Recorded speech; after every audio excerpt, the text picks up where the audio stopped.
Thank you very much, UCA, for your invitation to be here in the event of the year in real estate in Monsieur Natin, in the beautiful city of Seville. I want to share with you the fascinating and hot topic of artificial intelligence. What is the first thing that comes to mind when you think about AI? Probably it's a robot like this. But yes, we can start with a robot to talk about artificial intelligence, but why don't you start with something a bit more human? And why not? With myself. The video that you are starting to see is from myself. Yes, my company, Mind Big Data, we deal with brains. And what is revealing at the moment is my own brain from an fMRI scan. It is fascinating to steer at one's brain, something, by the way, impossible when I was born. This device that we all have inside our head weighs just 3 pounds, consumes about 20 watts of power of the 100 watts that the full body is thought to be consuming. It has billions of neurons with trillions of connections that enable us to be in this event, for example. It can run without spare parts for about 100 years. And the true fact is that we know very little about how it works. Every pixel that you see here, in reality is a voxel, a 3D pixel, is close to 1 million neurons. And we don't have yet the tools with enough resolution to decode how it works in detail.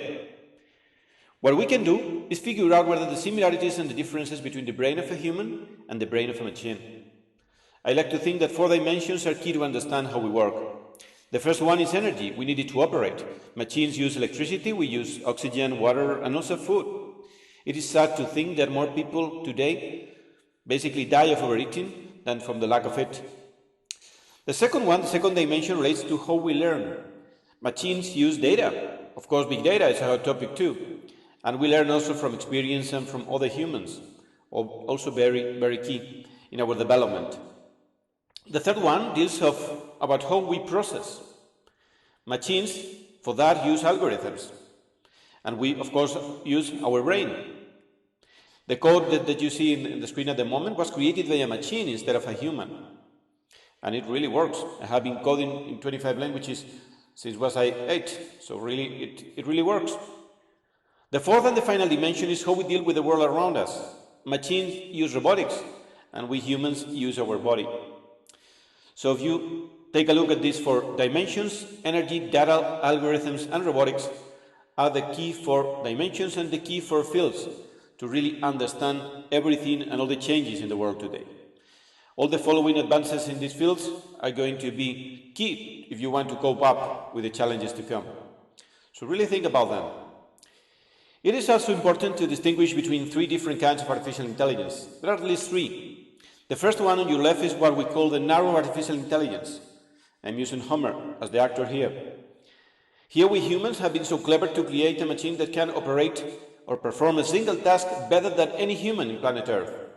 And there are now plenty of examples of achievements in this area. The second one, in the center, is the general artificial intelligence. Here what we try to create is a full brain in a computer, basically discovering the universal learning algorithm that is thought that is used by our brain. And the third one, basically, is the one related to superintelligence, meaning that we humans have been so clever, or maybe not so much, to create a machine that is more intelligent than the sum of all the humans alive. We are far from achieving that, but it's well believed that we are going to reach that point soon. Some people say that we may need 100 years, and myself think that maybe 20 or 25.